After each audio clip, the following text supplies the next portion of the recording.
જવા દો વાળો સાહેબ છે ને બગાડીને બેઠો ને એટલે 8:30 તમે નીકળી પહોંચી ગયા ને. હા ભાઈ વેલા આપણે થોડા હજુ ચલણ કશો હતો ટાઈમ જ છે.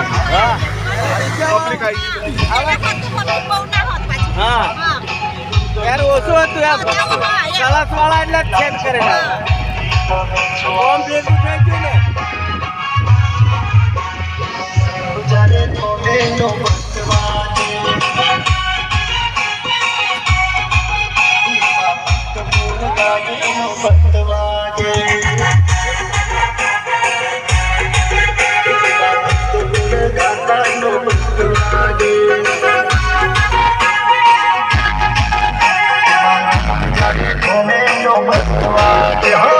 उठाइए दोनों हाथ